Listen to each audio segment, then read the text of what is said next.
However, you also mentioned, Daniel, boundaries. Yeah. And also drawing boundaries and shifting responsibilities. And I believe that is the case in every situation, because you reminded me, even when I sit on boards, boundaries should be very clear as well during conversations, that there are some boundaries that cannot be crossed. And a lot of mentoring and a lot of coaching happens even within that context, especially when you have, again, family-run businesses with family members occupying too many hats. Yes. Because they are the executives, they are also the directors, they are also managers within the organization. So they have to shift from one hat to another.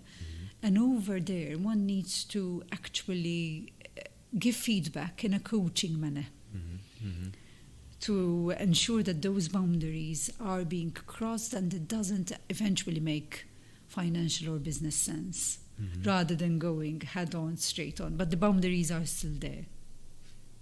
What would you say is the biggest hurdle for people or companies to get to that point? Which point exactly, Daniel? To establish and follow through boundaries. I find it, this is you've just touched a sore point, Daniel. And I'm happy you actually did, because this is something that I feel that companies nowadays, especially through my work, through when I'm coaching C-suites, managing strategy discussions and strategy organizations, strategy discussions with different organizations at board level, boundaries are missing. There aren't clear boundaries for what. There isn't a clear answer to the question, what happens if we don't achieve this result collectively? So if we're saying that we're going to grow by 20%, this coming year, 2024. At the moment, it's a time, because most companies, their financial accounts are January to December. So obviously they start preparing budgets so that come January, hopefully we all hit the ground running with all our KPIs, our targets, OKRs, and so on and so forth. And the pressure is on. However, there isn't enough thought about, again, what happens if we don't? And what happens if you do? Yeah.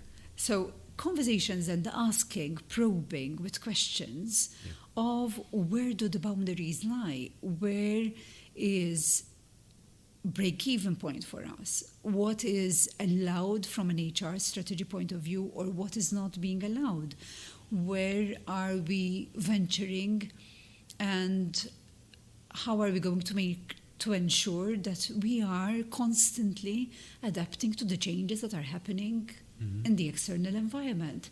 There isn't enough questioning to ensure that those boundaries are clear, not solely at the C-suite level, but at each and every level of the organization. Very interesting. You are thinking more on the present. I was thinking more on the future, in the sense that what I find missing is the purpose.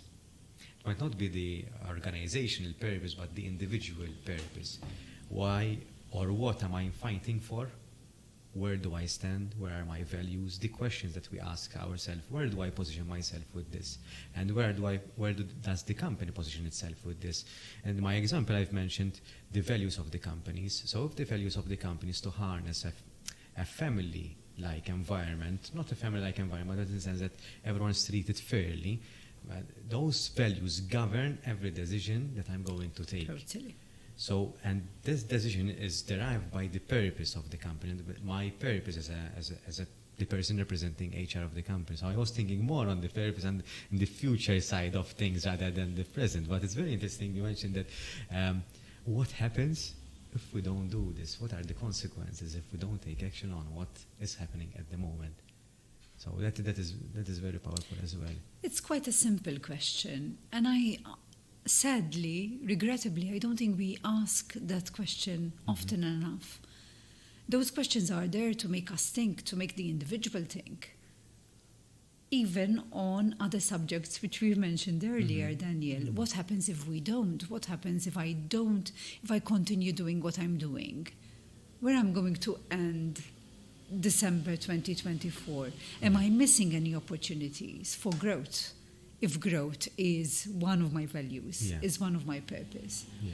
Because it might not be. Because obviously the name of our podcast is about growth.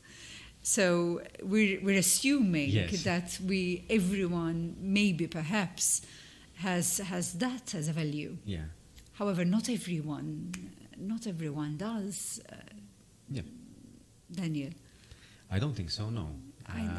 There are different people with different aspirations, and I respect that actually.